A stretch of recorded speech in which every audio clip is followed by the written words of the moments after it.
शिवहर शंकर नमामि शंकर शिवशंकर शंभो। हे गिरिजापती भवानी शंकर शिवशंकर शंभो। नमस्कार मंडळी, श्री स्वामी समर्थ।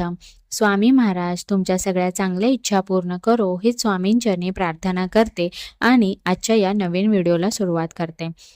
मंडळी, श्रावण महिना हा भगवान शिवशंकरांच्या सेवेसाठी अतिशय प्रभावी मानला जातो। श्रावण महिना हा सर्वोत्तम मानला जातो, म्हणून आपण भगवान शिवशंकरांची जितकी काही सेवा करू त्याचं फळ आपल्याला तितक्या अधिक पटीने मिळते। पवित्र श्रावण महिना हा भगवान शंकरांना प्रसन्न करण्यासाठी असतो। अशात तुम्हालाही श्रावण महिन्यात मंदिरात जाऊन भगवान शंकरांचे दर्शन घ्यायला जमत नसेल तर घरच्या घरी तुम्हाला काही झाडे लावायची आहेत।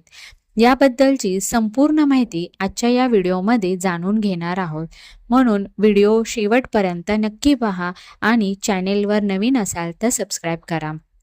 मंडळी, श्रावण महिन्यात झाडे लावल्याने तुमच्या घरात सुखसमृद्धी येते। धार्मिक दृष्टिकोनातून झाडे लावणे शुभ देखील मानले जाते।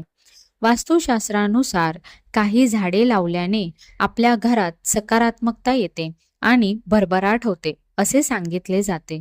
श्रावण महिन्यात काही झाडे लावणे वास्तूच्या दृष्टिकोनातून फारच शुभ मानले जाते। वास्तुशास्त्रात 5 अशा झाडांचे वर्णन केले आहे जे श्रावण महिन्यात लावल्याने भगवान शंकर आणि माता पार्वती प्रसन्न होतील आणि भक्तांवर कृपा करतील। शिवपूजेसोबतच या महिन्यात भगवान भोलेनाथांच्या आवडत्या झाडांची लागवड केल्याने आपल्याला फायदा होऊ शकतो। चला तर मग जाणून घेऊया, श्रावण महिन्यात महादेवांना प्रसन्न करण्यासाठी घरात कोणती झाडे लावावी। त्यातले पहिले झाड आहे रुईचे। भगवान शिवाला रुईचे फूल खूप आवडते। ह्याची फुले जांभळ्या आणि पांढऱ्या रंगाची असतात। सुख समृद्धी आणि सकारात्मकतेसाठी श्रावणात हे झाड तुम्ही लावू शकता। या वनस्पतीमध्ये भगवान शिव वास करतात असे मानले जाते। हे झाड लावल्याने तुमच्या घरात सदैव सुख समृद्धी नांदते। दुसरे झाड आहे शमीचे। शमीचे रोप श्रावण महिन्यात लावणे खूप शुभ मानले जाते, कारण हे भगवान शंकरांना अतिशय प्रिय आहे। शमीचे रोप लावल्याने घरात सुख समृद्धी वाढते। या रोपाची लागवड करण्यासाठी सर्वात शुभ दिशा म्हणजे उत्तर आणि ईशान्य मानली जाते। श्रावणात या रोपाची लागवड केल्याने तुम्हाला भगवान शंकरांचा आशीर्वाद मिळतो। ही वनस्पती लावल्याने सकारात्मक ऊर्जा मिळते। असे मानले जाते की शमीची पत्रे भगवान भोलेनाथांना अर्पण केल्याने घरात सुख आणि सौभाग्य वाढते। तसेच शमीच्या झाडाची नियमित पूजा केल्याने शनिदोषही दूर होतो। तिसरे आहे धोत्रा। भगवान शंकरांना धोत्र्याचे झाडही खूप आवडते। असे सांगितले जाते की या झाडामध्ये पैसा आकर्षित करण्याची विशेष क्षमता असते। जर भगवान शंकरांचा पवित्र महिना श्रावणात हे झाड लावल्यास आपल्या घरात आनंदी आनंद वाढतो।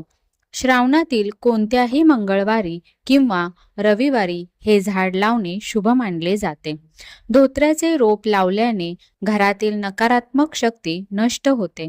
असे मानले जाते की धोत्र्याचे मूळ घरामध्ये ठेवल्याने धनसंपत्तीत वाढ होते व पैशांचा ओघ सतत चालू राहतो। चौथे आहे चाफ्याचे झाड। चाफ्याच्या झाडाला हर्बल ट्री असे म्हणले जाते। या झाडामध्ये वायू प्रदूषण दूर करण्याची क्षमता असते। चाफ्याच्या फुलांचा सुगंध उत्तम असतो। हे झाड पाणी न देताही फार काळ जगू शकते। चाफ्याचे झाड घरात किंवा अंगणात कुठेही लावू शकता।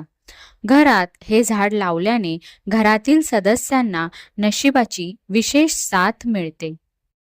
पाचवे आहे बेलाचे झाड। भगवान शंकरांना बेलपत्र वाहण्याची खास परंपरा आहे। महादेवाच्या पूजेत बेलपत्र वापरायला फार महत्त्व आहे। श्रावण महिन्यात हे रोप लावल्याने तुमच्या घरात सुख समृद्धीची वृद्धी होईल आणि देवी लक्ष्मीचा वास राहील।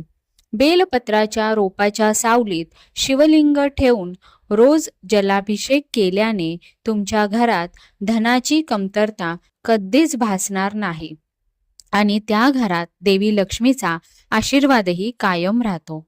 असे मानले जाते की श्रावण महिन्यात या रोपाची लागवड केल्याने तुम्हाला शुभ फळ मिळते आणि तुमची प्रतिष्ठा वाढते.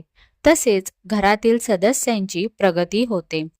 शिवपुराणानुसार ज्या ठिकाणी बेलपत्राचे रोप लावले जाते ते स्थान काशीसारखे पवित्र मानले जाते. ही माहिती आवडली असल्यास व्हिडिओला लाईक आणि शेअर करा आणि आपल्या चॅनेलला सबस्क्राईब करा. धन्यवाद.